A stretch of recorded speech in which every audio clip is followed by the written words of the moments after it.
चार बहनें, एक भाई और शेरू की कहानी। गांव का नाम था सोनपुर। गांव के आखिरी छोर पर एक पुराना लेकिन साफ सुथरा घर था। मिट्टी की दीवारें, खपरेल की छत और आंगन में एक नीम का पेड़। इसी घर में रहता था एक संघर्षों से भरा मगर प्यार से लबरेज परिवार। इस परिवार में थी चार बहनें, एक छोटा भाई और उनका सबसे वफादार साथी कुत्ता शेरू। सबसे बड़ी बहन सीमा थी। मां के गुजर जाने के बाद उसने ही घर की जिम्मेदारी संभाली। सुबह सबसे पहले उठकर चूल्हा जलाना, भाई बहनों को जगाना, खेत का हिसाब देखना, सब कुछ सीमा के कंधों पर था।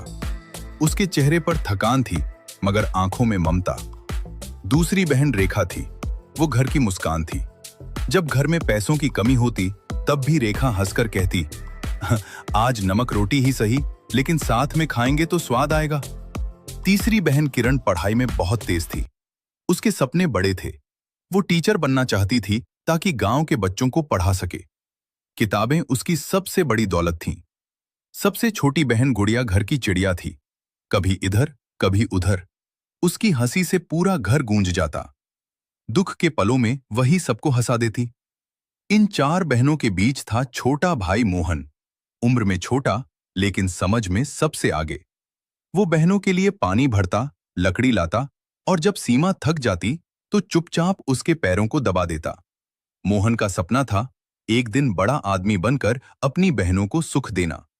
शेरू उन्हें पिता की आखिरी निशानी के रूप में मिला था। पिता के जाने के बाद वही घर की रखवाली करता। रात को शेरू जागता, दिन में बच्चों के साथ खेलता। जब कोई अजनबी आता तो सबसे पहले शेरू ही भौंकता। गुड़िया उसे भैया कहती थी। एक साल बरसात बहुत ज्यादा हुई। नदी उफान पर थी। गांव में डर था मगर किसी को अंदाजा नहीं था कि खतरा इतना बड़ा होगा। उस रात आधी रात को शेरू जोर जोर से भौंकने लगा। सीमा उठी तो देखा आंगन में पानी भर चुका था।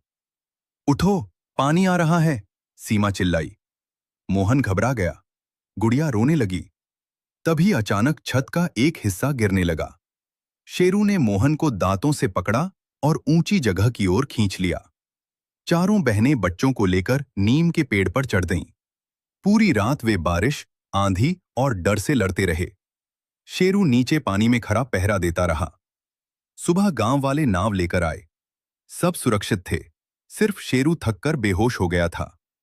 जब शेरू को होश आया तो गुड़िया ने उसे गले लगा लिया और रोते हुए बोली, तू हमारा भाई है। गांव के मुखिया ने कहा, आज अगर यह परिवार जिंदा है तो इस कुत्ते की वजह से। इसके बाद